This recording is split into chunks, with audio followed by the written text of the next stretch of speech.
All right, well, welcome to week one. And here's our learning objectives and the deliverables that each of you have. So we have three main learning objectives that you have an understanding of what the opiate epidemic is in America and how the impact it has to individuals and communities. And then we start to explore some of the root causes of the epidemic. So what I'd like you to do is to review the posted materials, complete an anonymous survey, and then participate in the discussion board assignments. And there are two of them.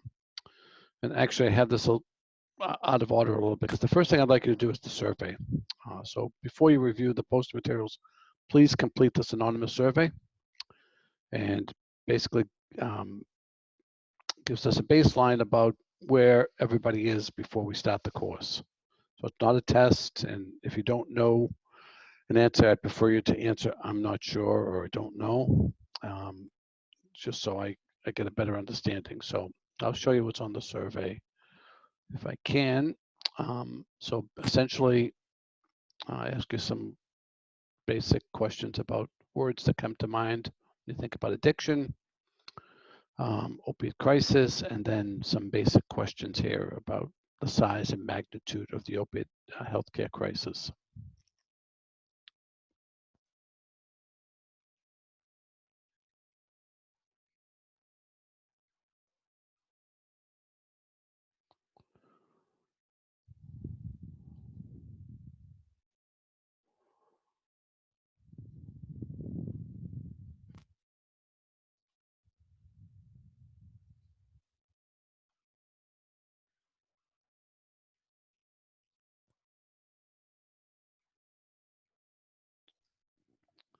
So in this folder, the week one course materials, what you're going to find, there's three recordings here.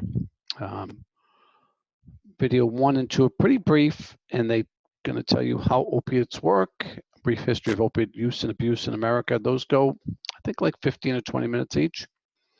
And then this is an NPR video on understanding the opiate epidemic in America. It's an excellent video. It goes about 50 minutes. Please take the time to listen to it. It's going to give you a very insightful understanding of what the opiate epidemic is in America. And then there's a PDF file that was put together by John Hopkins back in 2017.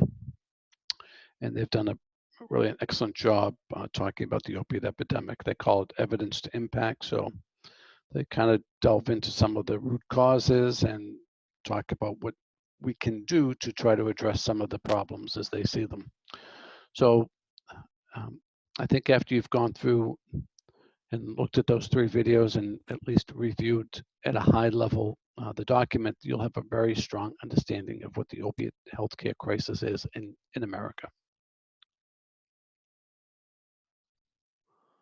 Okay, and I've set up a folder here with, I call it instructor perspective, but essentially it's some information I'd like to share with you about my understanding of the opiate epidemic in America. And this really is an American problem. It's not that other countries don't have an opiate epidemic. Other countries do struggle with opiates as well, but there's no other country that comes even close to the magnitude and the scale of the problem that exists in the United States. So this really is the magnitude and scale of the problem is really a unique American phenomenon. So let's talk about what it is and how we got here. So this, I've been talking about the opiate epidemic at MCPHS for the last 4 or 5 years. And when I started, I used to talk about 91 every day, and then it went to 115. And today it's at roughly 130. And these are all numbers from the CDC, and that's the number of Americans who die every day in the United States. And if there's a silver lining here, that 130 is held for the last couple of years. So it's not quite, it's not rising quite as quickly as it was. So hopefully we've reached a plateau, and hopefully we'll start to see the curve drop. But with the coronavirus and the economic downturn that tends to not be helpful to these types of problems. But in any case, let's just talk a little bit more about the background. So we lose 130 people each day. Since 1999, the CDC estimates over 450,000 Americans have died. Okay, it's a pretty staggering number. If you go to their website, it actually says 399,000. That's through 2017. So certainly in the last 2.5 years, we've lost another, we've probably lost more like another 100,000. So 450,000 is probably an understatement. But in any case, we've lost so many people. And if you look at it, the opiate epidemic really does not discriminate. It hits wealthy communities, it hits poor communities, and Massachusetts, New Hampshire happen to be areas that have been very hard, hit very hard by the opiate epidemic. So, and it's not unlike other healthcare crises, it has not limited itself to poorer communities or low-income areas. It really has hit every demographic, profession, doctors, nurses, attorneys, you name it, famous people. So, it's a very insidious and a disease that has really proliferated throughout our country. And when we talk about the opiate overdose deaths, well, that, as the CDC will point out, is just the tip of the iceberg. So as they point out here, for every one prescription or illicit opiate overdose death in 2015, 18 people who had a substance use disorder involving heroin. 62 struggled with prescription opiates. 377 people misused prescription opiates, and almost 3,000 people, for every one person who's died, used opiates in the last year. Okay, much of it legal, but nevertheless vastly overprescribed. No other country prescribes opiates like we do. So, National Institute of Drug Abuse did a study in 2015, and they found that 90 million Americans were prescribed opiates. So that's about 1 out of every 3 adults. So 2015, the opiate healthcare crisis, opiate epidemic, however you want to call it, was not a secret. Doctors were still vastly overprescribing this highly lethal and addictive drug. CDC, 1 out of 4 people receiving prescription opiates long-term, so long-term is considered 60 days or more in a primary care setting, struggle with addiction. Okay, so not everybody becomes addicted, not everybody develops an opioid use disorder, but people have difficulty stopping, and some people do become addicted. And unfortunately, from what the science teaches us so far, if you become addicted to opiates, it's a lifelong chronic disease. Okay, there's no cure for it. There is treatment for it, which we'll talk about later in the semester, but it's a lifelong chronic disease. So the CDC and others estimate 2.6 million Americans have developed the chronic disease called opioid use disorder. 2 million from prescription, another 600,000 from illicit drugs.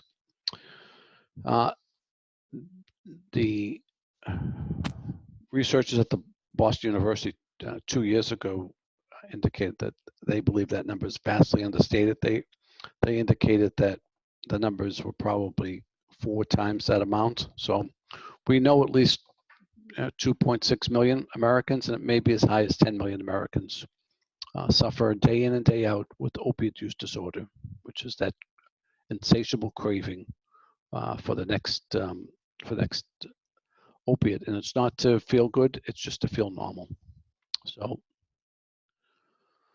So we have created a massive problem, and it's a problem that, as I mentioned, we are losing 130 people every day, day in and day out, and we have lost, probably 500,000 people so far. And so one of the things we have to figure out is how do we get addicted? Okay, so what we'll often see is this idea that big pharma and healthcare professionals.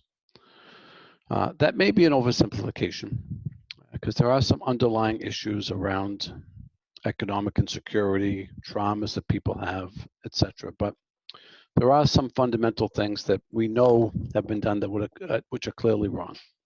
One is that Purdue Pharma, a company that is now bankrupt, out of business, and being sued by just about every state for misleading physicians and others about the addictive quality of opiates, particularly OxyContin.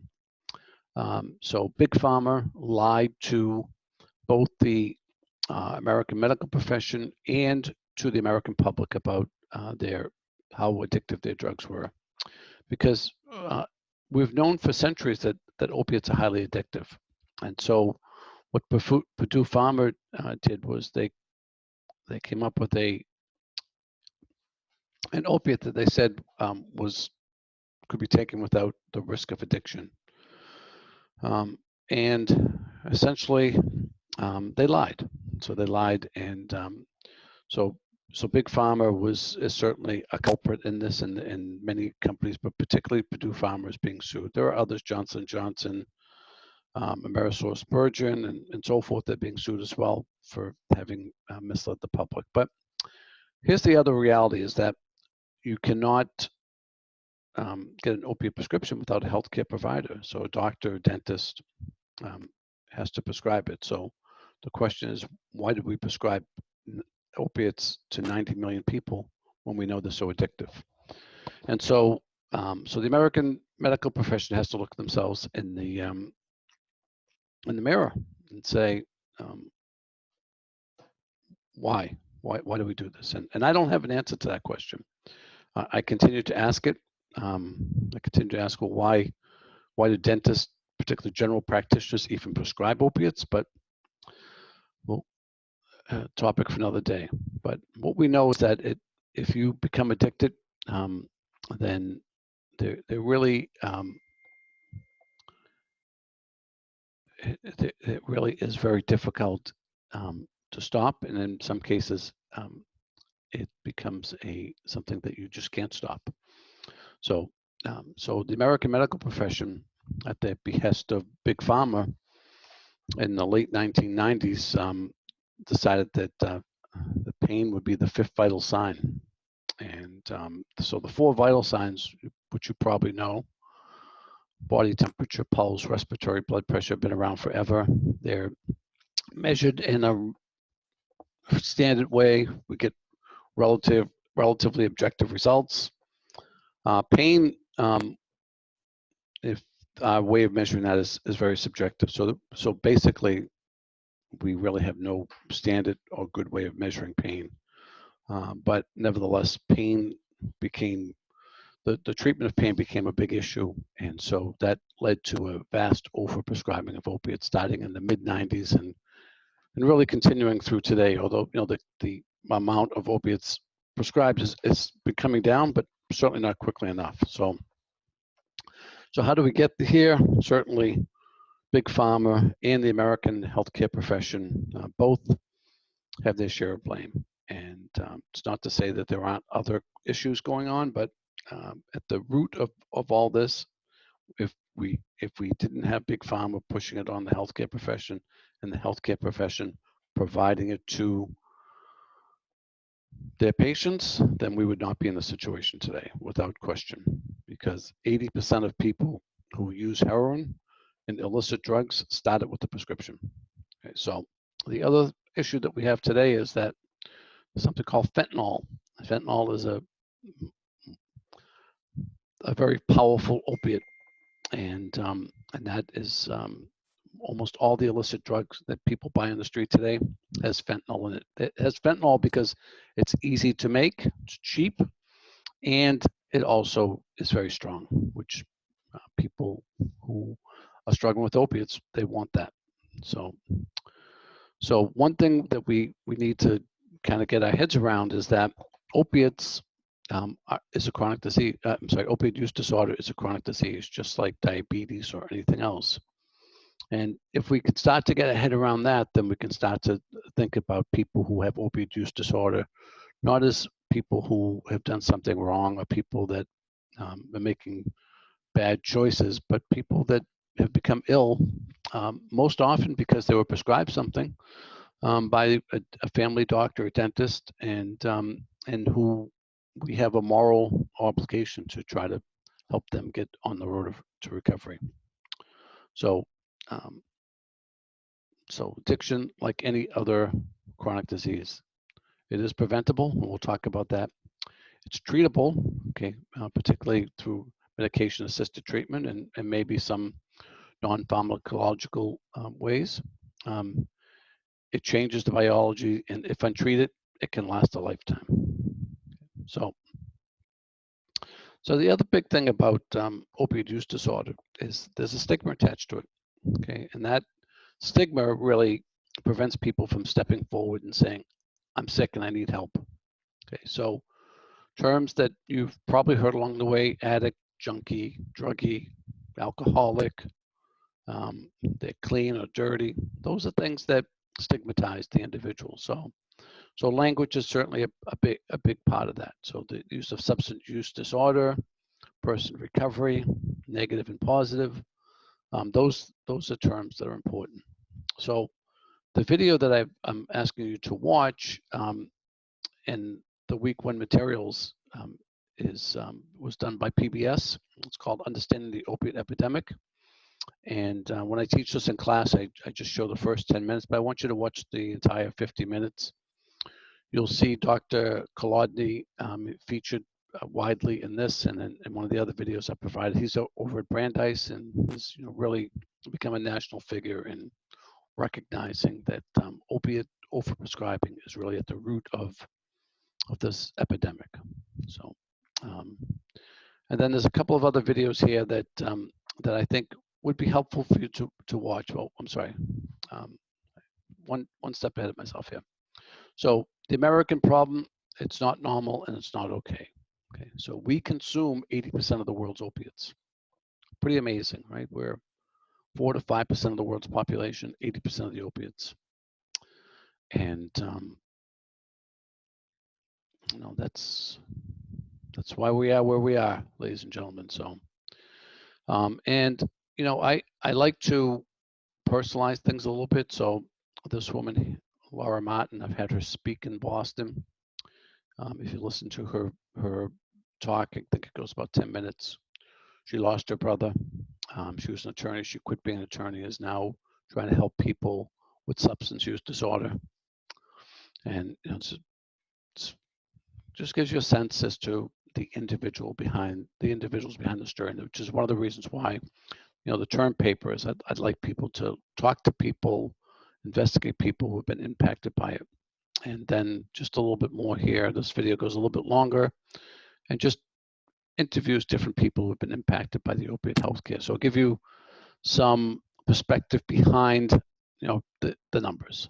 All right, so that's kind of going to set you up for some understanding and some further discussion for review of the materials that I've posted. So let's look at the discussion board postings that are due for this week. So I'm asking you to contribute to two postings. One is just your general impressions after you review the materials. I think it'd be interesting to get your input and feedback, and both in terms of what the opiate epidemic is and what you think we might be able to do to help people with opiate use disorder. And then the other one is, and so that one you can do anytime this week, and if you want to respond to other people, that'd be great. But the second one, I'd like you to do by Thursday, and I'd like you to find and post a story or video that tells a story about this epidemic and its impact on others, and then provide your perspective about the content you found. And so that's part one. Part two is how is your community, the city or town you live in, or the community or a community that interests you being impacted by the whole opiate healthcare crisis. So not every community is, but almost every community is being impacted by it. So what's being done?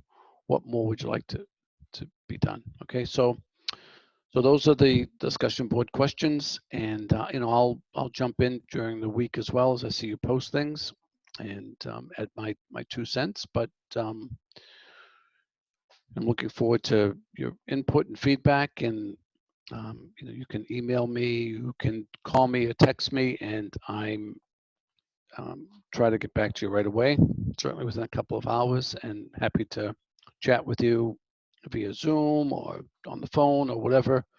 All right, so looking forward to the 6-week journey.